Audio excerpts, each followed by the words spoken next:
How we trim our sycamore trees at Highland Hill Farm.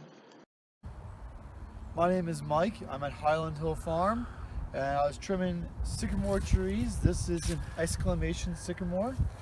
I like trimming sycamores during the wintertime. I believe it's the only time of the year you should be trimming a sycamore.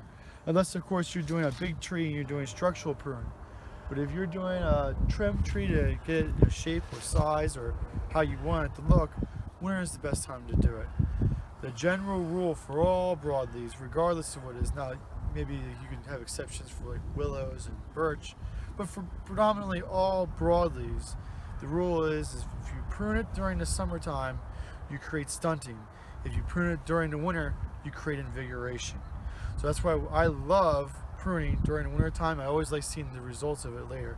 But anyway, this is a sycamore. I did prune it last year, but I can't really see that well where the marks are. I can see the one mark up there, and that's the only thing I can really prove of me saying I pruned it. And that's the best type of pruning where you can't tell where you actually pruned or not. Next year you can't see where you pruned it at. But anyway, this is our sycamore. See, I took off a little bit right there, but that's not even barely noticeable. You can see I took that off. But now we have to go back through. We're going to take these little suckers off and we're going to go down. Of course, we're using the blade side towards the tree and the anvil side away from the tree. That's the best way to prune. That's a very common mistake a lot of people make. But you prune it like that and you go through and you just take off the suckers off of it. Now, I don't believe I'm going to do very much more to this because I kind of like the shape of it. I like the branching at my breast height. That's what I shoot for, the branching. If you wanted something like this tree over here, this branching is a little bit low. So if you wanted to, we're going to prune that one, you could take that off.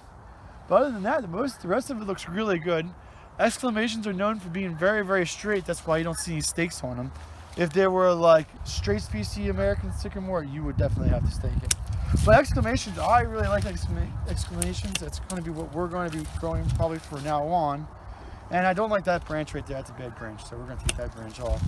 It's a little bit higher than I like for the rest of them, but that branch, if you want to walk over here, I don't like how that branch is attached to the tree. So taking that off, I think, is a better for the tree long term. And we're going to go down through here and take some more of the suckers off. And I don't see, when I look at this, I don't see anything that's standing out as saying like I really want to remove. Because I think we're going to probably dig this guy in the fall, not the spring, we'll probably dig this in the fall. And if I was going home and planting at my place, I would probably go through and take some of these branches off because there is a lot of branching to it. But when you sell a tree, you kind of need the tree to be thick and full when it's young. But as it gets older, you need to take some of those branching off. But for right now, this is probably all that I'm going to do for this tree. I think it's a really decent tree, and we'll probably be digging it in the fall. Okay, and thank you very much, Mike. And if people have questions about trimming their trees or shrubs, they can call you at?